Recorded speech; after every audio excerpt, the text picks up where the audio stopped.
Hey, Shalom Akim, Shalom, Shalom. All praises, glory, and honor to Yahweh, Ba'ashem, Yahweh Shai, Ba'ashem, Rakakwadash. Double honors to the apostles and the elders of Great Millstone for teaching us his truth. And salutations to the sincere Akim and Aquathami. Listen, may the blessing of election be upon your house. My name is Brother Raquai, back in here with another quick. And Lord's will is always Yahweh Ratazah, Yahweh willing. This will be an edifying lesson. And for today's lesson, I kind of just wanted to read through this article. I found it on this website is called whitehouse.gov. I don't really have a title for the lesson as of yet, but it will run along the lines of this quote unquote day called known as Earth Day. And I kind of just wanted to touch on a quick couple, points in regards to this, thing that people normally celebrate. People, in these days they celebrate everything, right? So, pretty much, for those who don't know, this Earth Day is essentially a day where people stop and consider, the living space that they inhabit. They consider the soil, the earth, and make these. Basically, they make these cheap, rundown attempts to actually show that they so-called care about the earth, right? Um,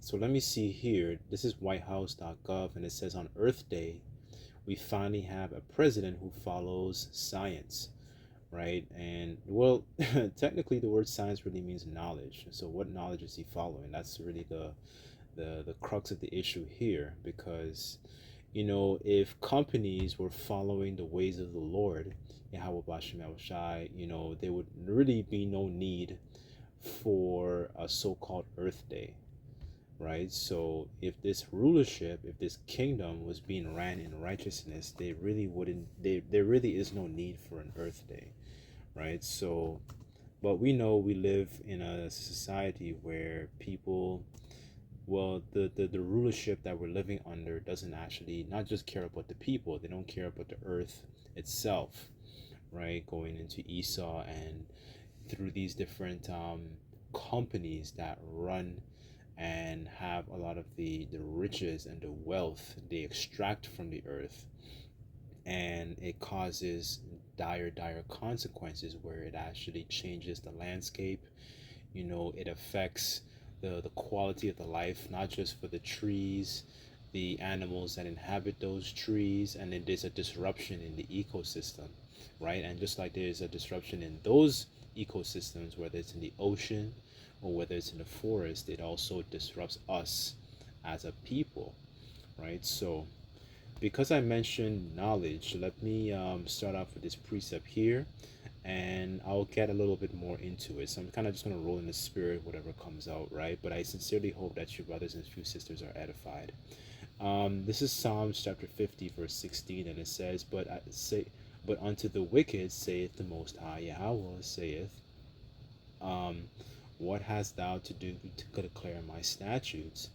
Or that not, or that thou shouldest take my covenant into thy mouth, seeing thou hatest instruction and casted my words behind thee, right? So the instructions that the Lord requires us to actually follow his instructions, because that's what essentially promotes life. As the children of Israel, we were given a set of laws, statutes, and commandments, and what that also entails is how to actually govern not just ourselves, but it also governs the actual welfare of the earth too, right?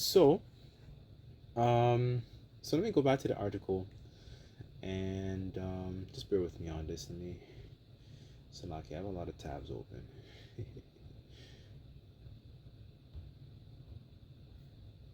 Where is it?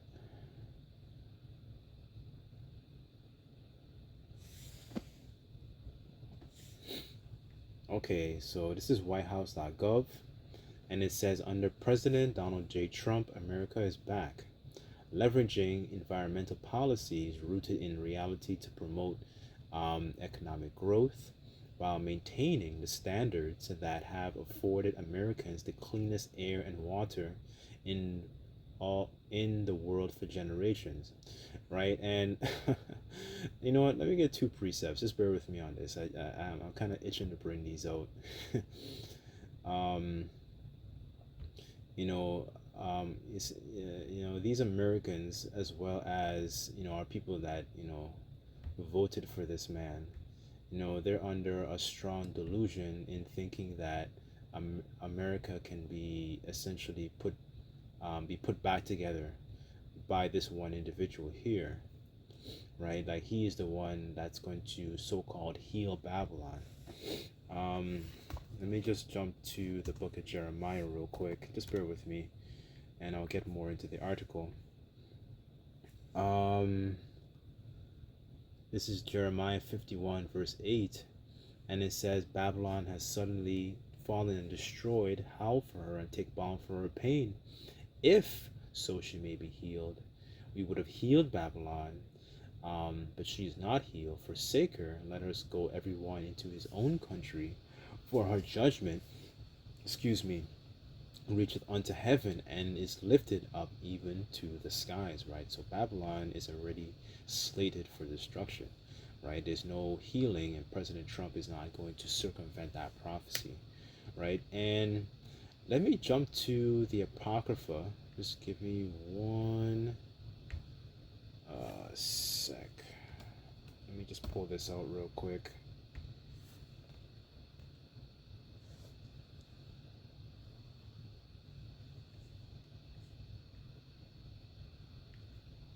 Because they mention clean air and water, and that's one of the things that's affected in with us in this society is the cleanliness of the air as well as the water as well, and these things are actually very, very important.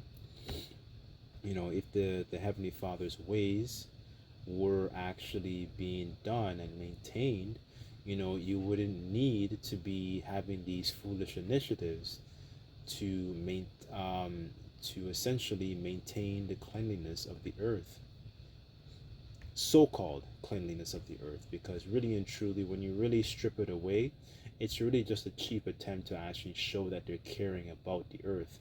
So this is Sirach chapter 39, verse 26, and it says, the principal things of the whole use of man's life are water, fire, iron, and salt, flour of wheat, honey, milk, and the blood of the grape, and oil, and clothing.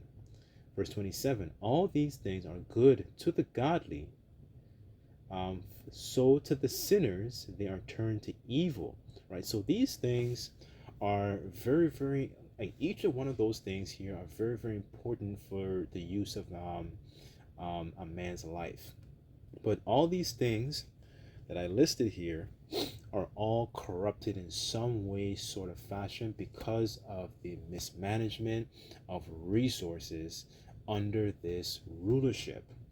Okay, so the water we drink, it's dead. It doesn't have the essential electrolytes that it needs, because a lot of people think you're supposed to drink all this water, right? And your body is not being properly satiating it. You need the electrolytes to essentially charge it so it can be drawn into the cells so it can properly satiate you. Now, a lot of people don't know this because, going back to the rulership, the companies that sell these things is just to make you to they take away and they break down and they strip it these things of its nutrients and of its value. So to in order for that, when they do that, it gets the customer to come back and actually buy more.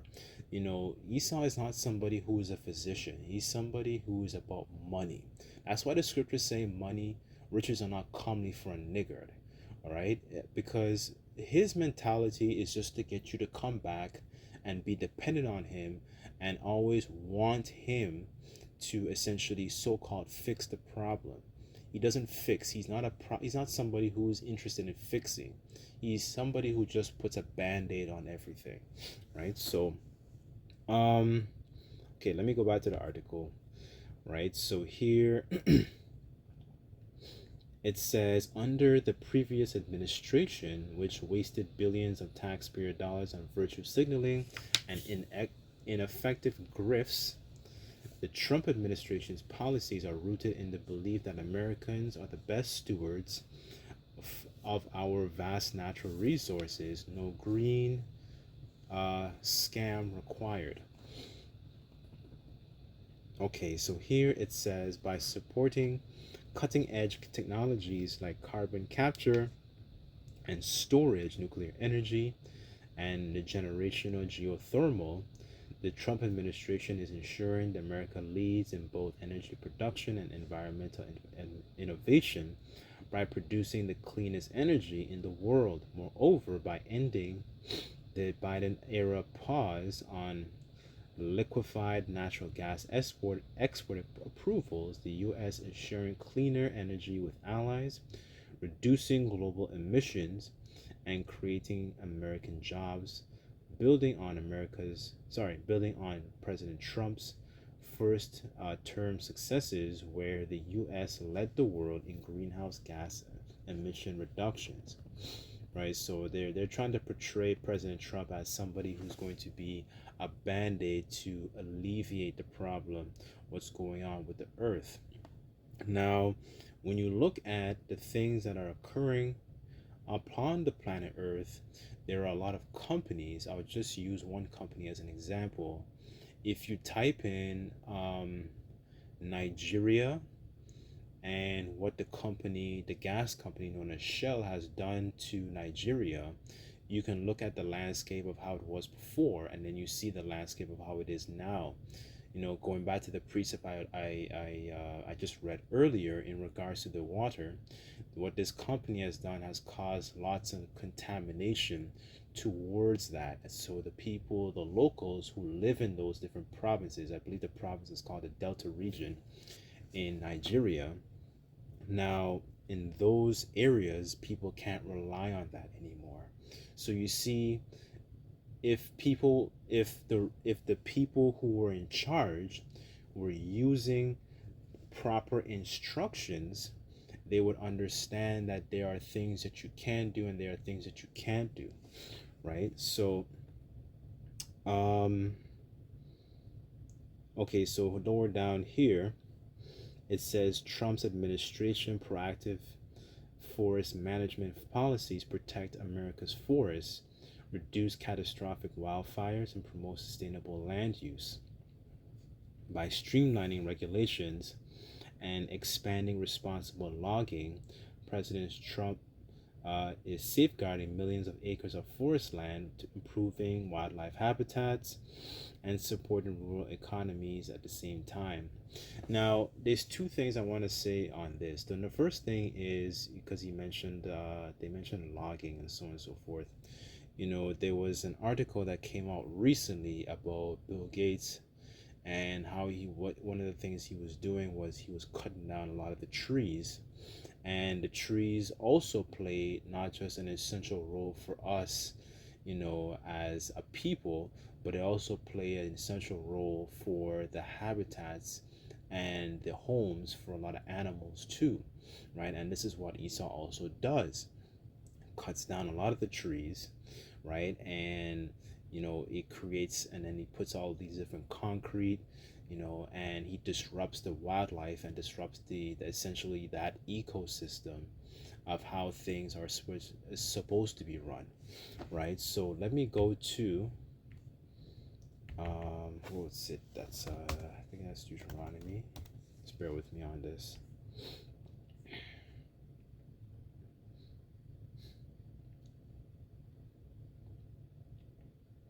Okay, this is Deuteronomy chapter 20, verse 19. And it says, when thou shalt besiege a city a long time in making war against it to take it, thou shalt not destroy the trees thereof by forcing an axe against them, but thou mayest eat of them, and thou shalt not cut them down For the tree of the field is man's life, to employ them in the siege.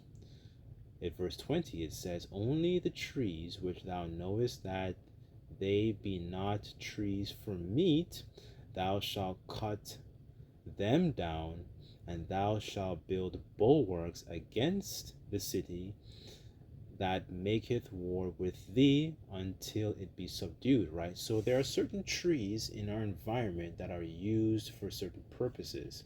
Now, when you have a man that hateth, hateth, hateth instructions, they just cut down everything, right? And that leaves, somebody, one, you don't have somebody who follows instruction, and two, that's disrupting the habitats of animals. And a lot of food can be used for those different creatures that depend on that particular tree, right? The Heavenly Father is has created ecosystems, and these different ecosystems all in some way interdepend on upon each other, right? That's part of the knowledge, wisdom, understanding. Now, another example is when you remove certain when you remove something from that particular ecosystem, it disrupts it, right? And it causes everything to be out of whack. So, for example, in this kingdom, what people do, they like to eat certain types of foods that are not lawful. And then certain types of food that are not lawful, when they're being consumed because of these companies, because of where because they're being farmed by people who don't follow proper instructions. What does that do? It leads to problems that can arise further on, right? So I'll give you an example. Just bear with me as I make this point.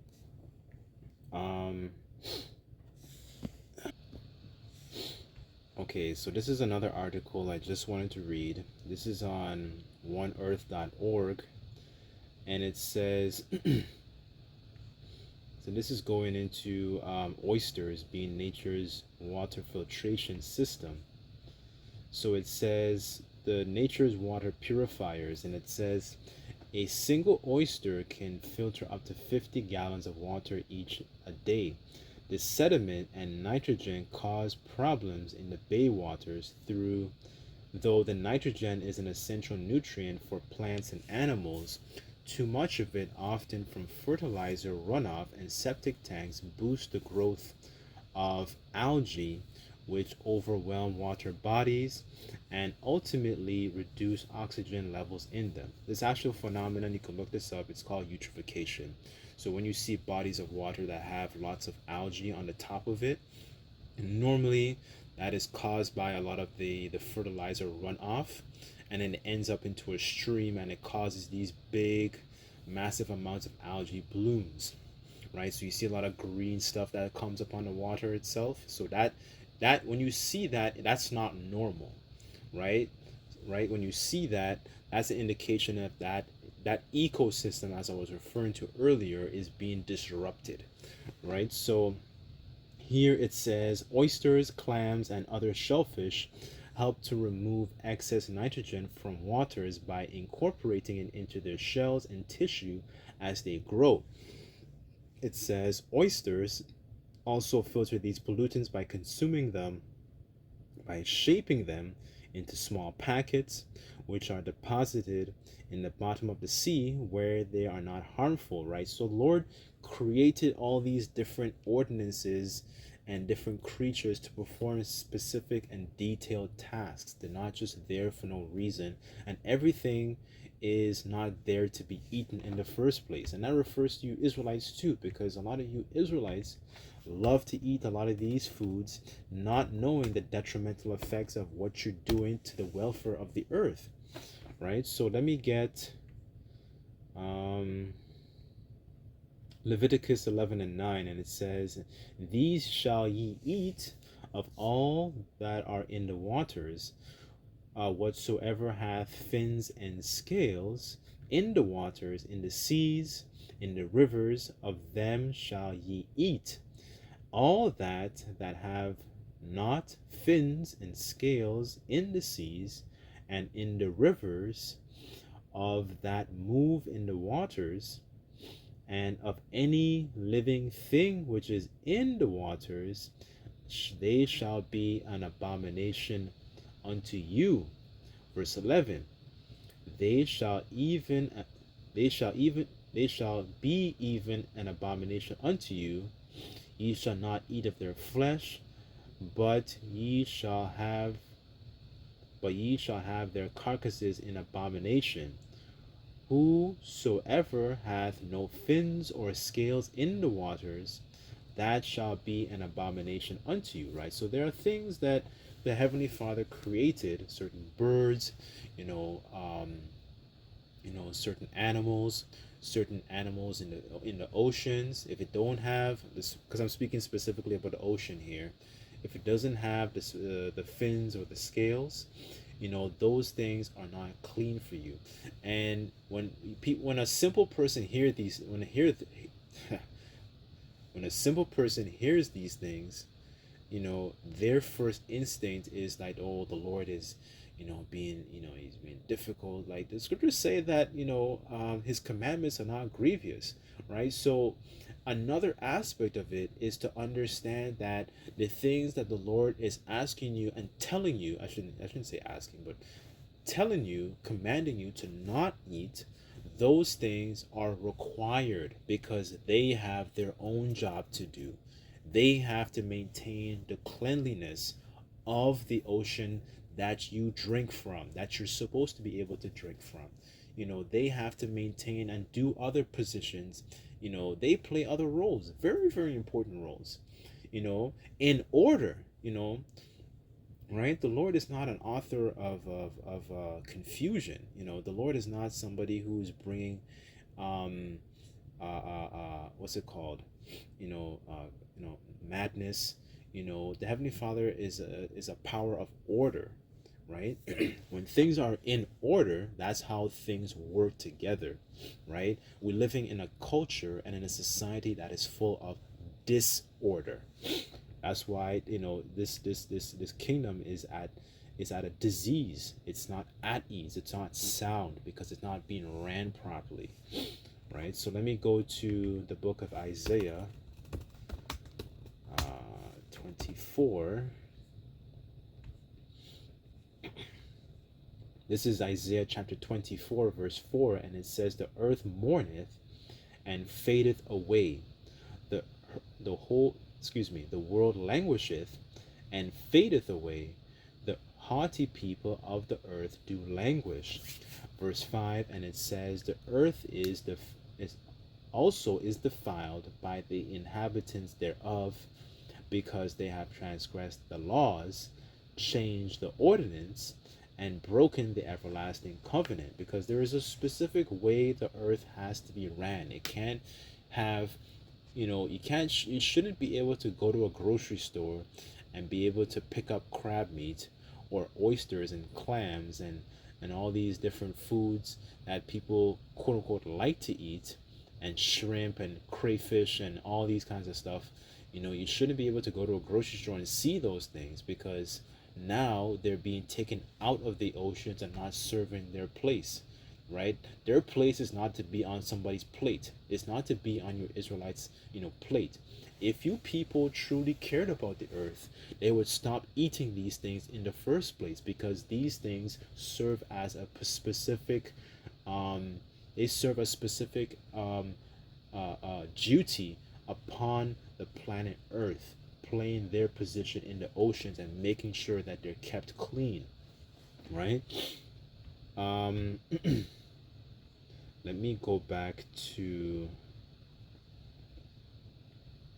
Let me just read this a little bit here. And it says, "But the oyster population is in danger." It says 85% of the reefs have been destroyed due to rising temperatures and overfishing. And let's see, that's a big problem. You overfish it, and then they take these things out of the oceans, and then now what? You're left with an ocean that it's not being cleaned properly. It's not being filtered properly, right? And now it becomes hazardous to other wildlife. It says the oysters at the Chesapeake Bay could once filter a volume of water equal to the entire bay, about 19 trillion gallons a week. Today, it would take the remaining oysters more than a year, right? So now you have, because of it just shows that the Heavenly Father's ways. As a matter of fact, let me get that also. You see, this is it's really going back to the instructions, right? It shows you how the Lord's instructions are strongly needed upon the planet Earth, and this is what's not being followed here. Excuse me. This is Isaiah 55 verse 8, and it says, "For my thoughts are not your thoughts, neither are your ways my ways, saith the Lord Yahweh Bashim. For as the heavens are higher than the earth, so are my ways higher than your ways, and my thoughts than your thoughts." Right? So there's a certain misunderstanding and gross darkness amongst our people, and foolishness amongst the wisdom of this world, because these people think that if they put some soil into a potted plant, that's going to alleviate the welfare of the world. The welfare of the world is constantly being compromised because we're under our unrighteous rulership, an unrighteous vibration, because we don't have a king, a ruler. Esau Edom, he doesn't keep in mind the ways of the Lord, right? This is why we want to have new heavens, as the scriptures talk about, and a new earth that dwelleth in righteousness, because you shouldn't have to worry about your bread being defiled. You shouldn't have to worry about pork being found in your bread. You shouldn't have to worry about if the water has microplastics. Like, there are so many different plethora of different problems because we live under an unrighteous vibration. Let's get the book of go to Revelation.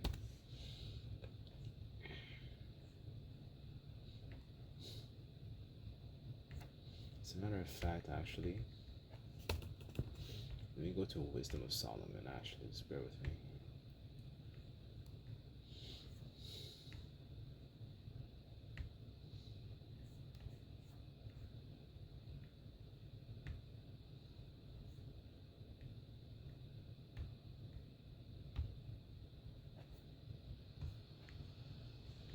Okay, this is Wisdom of Solomon 6 verse 24, and it says, "But the multitude of the wise is in the welfare of the world, and a wise king is upholding of the people." Right? So the multitude of the wise, is, it cares about the welfare of this world.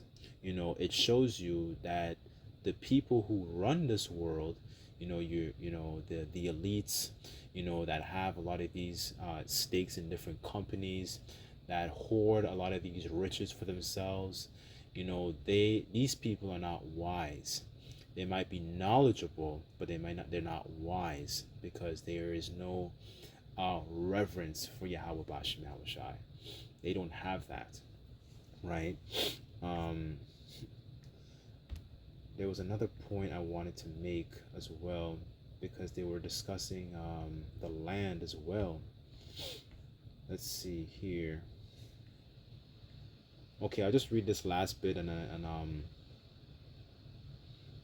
then I'll just close it down. And it says, President Trump to protect public lands. It says here, the administration has prioritized access to federal lands for energy development while ensuring responsible management. By opening federal lands and waters for oil, gas, and critical mineral extraction, the U.S. is strengthening energy and security by reducing reliance on foreign resources. Right? Well, they're pretty much shooting themselves in the foot by slapping all these different tariffs on different nations, because they're causing all these different nations to hate the whore, and they, and Trump and President Trump's accelerating that. But that's another video for another day. But it says simultaneously, it says investments in conservation, such as $38 billion of clean water infrastructure during President Trump's first term to continue to safeguard America's natural heritage for future generations. And something I was actually just researching also, it was in regards to Esau's farming practices, because they practice something called monoculture, where you essentially you plant mono mean one and culture going into cultivation. um, when you do that, one of the detrimental effects that it has on the environment is that you plant one crop, but it also leads to a degradation or a degrading or um, uh, um, a lesser quality version of the soil. Because when you look at the soil needs to have certain essential nutrients, such as phosphorus. It needs carbon, it needs potassium, it needs what's the other one, nitrogen, to actually have healthy soil. So what happens when you constantly over farming the soil and you don't allow it to rest? That leads to a degrading and a lower quality of the soil, and a soil that is essentially very acidic, right? Because soil also has a pH. It also leads to um, uh, um, so it also leads to erosion. That's another problem that it can have as well. Because Esau, going back again to the instructions are really what's most important here. You have to allow the land to rest. It's a practice, known as land fallowing, where you leave arable land to be able to essentially recharge. You don't essentially grow anything on it, and you allow it to essentially, kind of like how we have a regular Sabbath. The scriptures tell us to actually, this is a method of how we're supposed to treat the land. Going back again to the instruction, Esau doesn't do these particular things because he's a rush, need. Everything has to, you know he's all about convenience, right? He doesn't have a mindset to be able to wait. All right, let me just read this in Leviticus, and I guess I'll just close it from there. But it just shows you, I'm just bringing these things out to show you the instructions are really what's most important.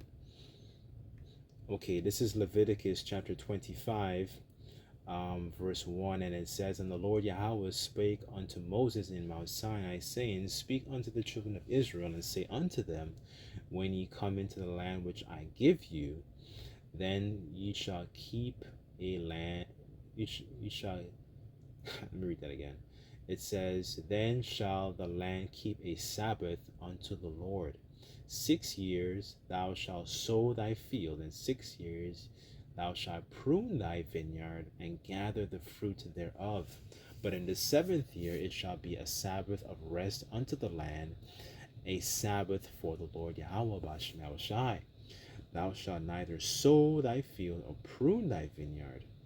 That which groweth of its own accord of thy harvest shall not reap, neither gather the grapes of thy vine undressed. For it is the year of rest unto the land." So just like how we need a rest when that Sabbath comes around, right?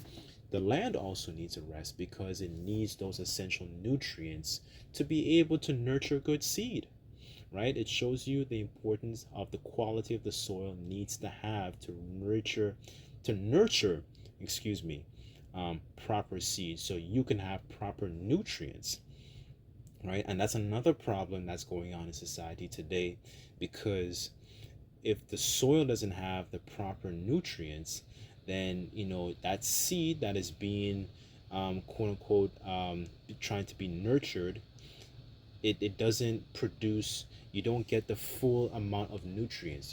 What we're experiencing today living under Esau is a decline in the nutrients in our food. You don't get as much nutrient dense as the food used to be when you compare it to 50, 60 years ago, right? So that is a huge problem because of the unrighteous rulership that we're living under, right? Okay, I'll close off with this last one, and then and that'll be it. So let me just get this right here and just hit the point straight home. This is the book. Just bear with me on this. This is the book of Sirach, chapter 10, verse 3, and it says, An unwise king destroyeth his people, but through the prudence of them which are in the city but through the prudence of them which are in authority, the city shall be inhabited, right? So Esau has not only destroyed the people, the family, he's also destroyed the quality of the soil, the welfare of the ecosystem, because you have something called, like I mentioned earlier, eutrophication, where there is an overabundance of algae because of the fertilizer runoff, right? So it changes the ecosystem, and that disrupts that aqua ecosystem, right? And then we have a disruption and lower quality of the soil as well because of farming practices known as monoculture, right? So multiple different ways we're seeing that the foundations of the earth are out of course, as the scriptures say.